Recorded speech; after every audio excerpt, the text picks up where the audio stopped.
My name is Tim Brain. I'm the director, I'm the director, writer. I am John King and I'm directing Dracula. Producer, sound designer, and an actor in The Mummy Rises.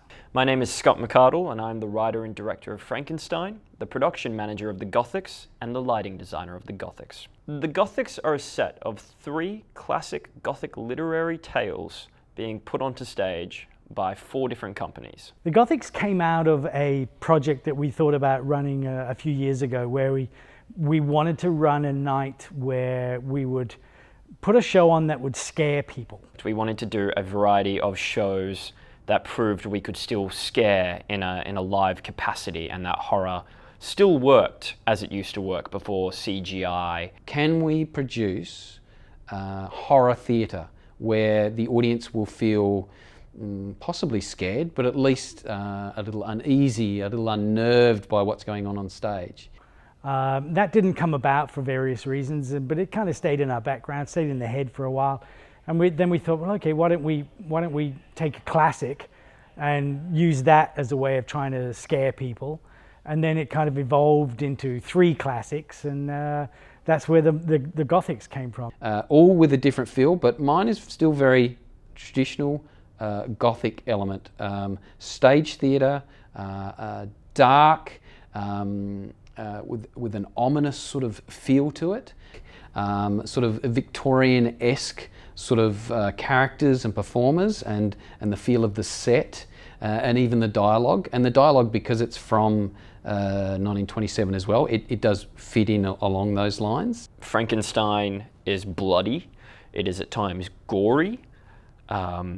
There are dismemberments, there are glassings, there are chokings, neck snappings.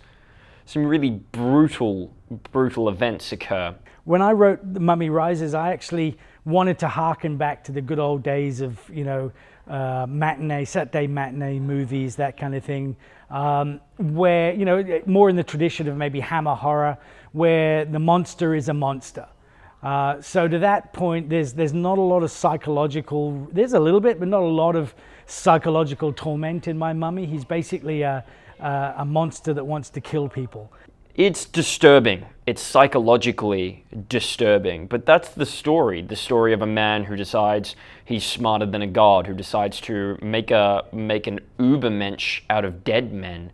There's a lot of heart. At its heart it's a love story. In a way, it's a peculiar love story. It's almost an incestuous love story, which in itself brings bad taste to mouth, and I feel like that will disturb the audience, particularly when they feel for him and when the innocent people around him start suffering. How do they feel about that? He's getting his comeuppance, but at what cost? So my idea is to have the audience come in, have them enjoy themselves, have a bit of a laugh, and hopefully get some odd moments where they'll get really afraid or those kind of things, but really just to enjoy themselves, have a nice experience. I don't really want to rack and torment my audience. I want them to enjoy it.